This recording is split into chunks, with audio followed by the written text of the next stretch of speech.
America settle થવા અને ત્યાંના વિઝાના નામે અત્યારે લોકો સાથે ઠગાઈ કરવાના કિસ્સાઓ સતત વધી રહ્યા છે. આને લઈને the United States citizenship and immigration service USCIS લોકોને ચેતવણી આપી છે કે અત્યારે અહીંની સિટીઝનશિપ આપવાનું કહીને સ્કેમર્સ ફોરેનર્સને ટાર્ગેટ વધારે કરી રહ્યા છે. USCISના નામે ઘણીવાર ખોટી રીતે સોશિયલ મીડિયા ઉપર પોસ્ટો વાયરલ થતી હોય છે ફેક એકાઉન્ટ પરથી, જેમાં તેઓ ડાયરેક્ટ સિટીઝનશિપ, સ્ટુડન્ટ વિઝા કે અન્ય રીતે અમેરિકામાં એન્ટ્રી કરાવી દઈશું એવા ફેક લેટરો બનાવતા હોય છે અને પછી લોકોને ભરમાવીને પૈસા પડાવતા હોય છે. ફોરેનર્સ પર આ ઓફિશિયલ એજન્સીના પ્રોગ્રામ સમજીને એમાં એનરોલ થઈ જાય છે અને પછી અઢળક પૈસા ગુમાવી દેતા હોય છે. આ ઠગાઈ કરવાનો કિસ્સો અમેરિકામાં પણ બન્યો હતો. અમેરિકાથી એક આખું ગ્રુપ ચાલતું હતું, તેની પણ પર્દાફાશ થઈ ચૂકી છે. USCISએ જણાવ્યું હતું કે અમે કોઈ પણ વ્યક્તિને સામેથી મેસેજ, ઈમેલ કે ફોન કે કોઈ પણ સોશિયલ મીડિયા પોસ્ટ કરીને જાણ નથી કરતા કે અમારો આ પ્રોગ્રામ છે, તમે સામેથી આવો, એનરોલ કરો. અમે ડાયરેક્ટ અમેરિકામાં તમારી એન્ટ્રી કરાવી દઈશું એવું પણ અમે નથી કહેતા. આ તમામ લોભામણી લાલચ આપતા લોકોથી તમારે સાવચેત રહેવું જોઈએ. તેમને સોમવારે એક એડવાઇઝરી બહાર પાડી હતી, જેમાં તેમણે કહ્યું હતું કે અમે ક્યારેય કોઈ વ્યક્તિને સામેથી કોન્ટેક્ટ કરતા જ નથી. અમારે જે જાણકારીઓ આપવાની છે તે અમે ઓફિશિયલ વેબસાઇટ ઉપર અથવા સરકારની ઓફિશિયલ જે પ્લેટફોર્મ છે એના ઉપર આપીએ છીએ. આના સિવાય અમે કોઈને ફોન કે ઈમેલ કરતા નથી. હવે જે લોકોને અમેરિકામાં ભણવું છે, સેટલ થવું છે કે પછી રહેવું છે, તે બધાને અમે એક જ વસ્તુ કહી રહ્યા છીએ કે અમારો જો કોઈ પ્રોગ્રામ હશે તો અમારી ઓફિશિયલ વેબસાઇટ પર આવશે. અમારી પેમેન્ટ પ્રોસિજર જે હશે તેના માટે એક ઓફિશિયલ ID અમે બનાવ્યું હશે, ઓફિશિયલ બેંક એકાઉન્ટ હશે, ઓફિશિયલ તમામ પ્રોસિજર તમે ફોલો કરશો. એના સિવાયની જો કોઈ પણ થર્ડ પાર્ટી એપ્લિકેશનથી પેમેન્ટ કરવાનું કોઈ કહે તો એ સ્કેમ સમજીને તમે નકારી કાઢજો. હવે ઇમિગ્રેશન ફ્રોડમાં સતત વધારો થયો છે. નવેમ્બર 2024 સુધીના આંકડાઓ પર નજર કરીએ તો ઇમિગ્રેશન ફ્રોડમાં એકદમ ધરખમ વધારો થયો છે.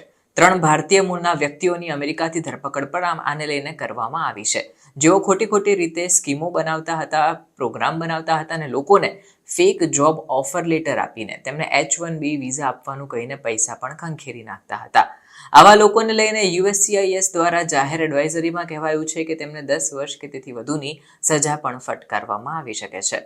આવું જ બીજું એક વિઝા રેકેટ લુધિયાણામાંથી પણ પકડાયું હતું. સપ્ટેમ્બર 2024ના રોજ સ્કેમર્સે US બેઝ એક ફર્મ છે એની સામે એક કહેવાય ને લોકોને પ્રોસેસિંગ ચાર્જ અને વિઝા ફીના નામે પૈસા પડાવવાના કૌભાંડનો પર્દાફાશ કર્યો હતો. બીજી બાજુ દિલ્હી પોલીસે 2024ના પહેલા 6 મહિનામાં 108 ફ્રોડ એજન્ટ્સની ધરપકડ કરી દીધી હતી.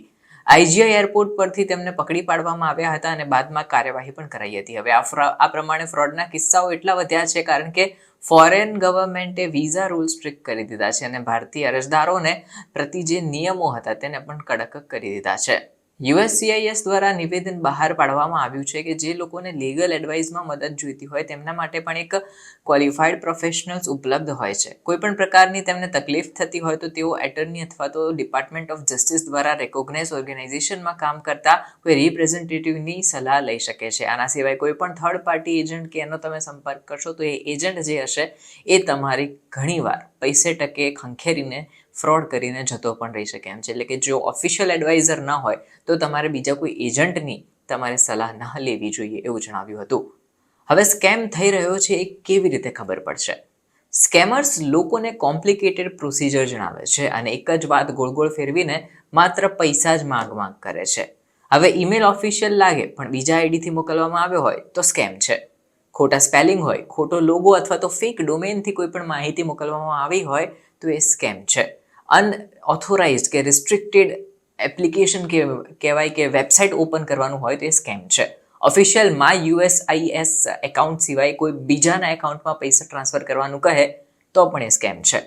ક્લિક અપ્રુવલની પ્રોમિસ કરીને વધારે ફી વસૂલાય કે પછી ક્વિક તમને કોઈ એક OTP આવી જાય અને તમે શેર કરો એ વસ્તુ પણ ફેક છે. આ તમામ રેડ ફ્લેગ્સ એવા છે જેના લીધે લોકો સાથે સ્કેમ થતા હોય છે. તમને યુનિક લાગશે, રિયલ લાગશે, પણ એ હોતા નથી. હવે ખોટો ઈમેલ કેવી રીતે સ્પોટ કરવો? તમને જે ઈમેલ આવ્યો છે તેને ક્રોસ ચેક કરવા માટે USCIS વેબમાસ્ટર ઈમેલ બોક્સને ફોરવર્ડ કરી દેવો જોઈએ. તે લોકો તરત જ આની ઓથેન્ટિસિટી ચકાસશે અને તમને જાણ કરશે. તે લોકો તમને ઇમિગ્રેશન પ્રોસેસને લઈને ગાઈડ કરશે નહીં, પરંતુ ગાઈડન્સ અને સ્કેમથી બચવા માટે શું કરવું એ જણાવશે. જો તમારી સાથે આવો કોઈ સ્કેમ થઈ રહ્યો હોય અને તમને જાણ થઈ ગઈ છે કે તમારી સાથે આવું થઈ રહ્યું છે તો તમે તાત્કાલિક ફેડરલ ટ્રેડ કમિશન FTCનો સંપર્ક સાધી દેજો. તમારે L877 FTC અને સ્પેસ હેલ્પ એમ મેસેજ મોકલવાનો રહેશે અથવા તો ઓનલાઈન ફરિયાદ નોંધાવવી પડશે. હવે વિક્ટીમ જે છે તે લોકલ અથવા તો સ્ટેટ ઓથોરિટીને પણ સ્કેમ અંગે રિપોર્ટ કરી શકે છે.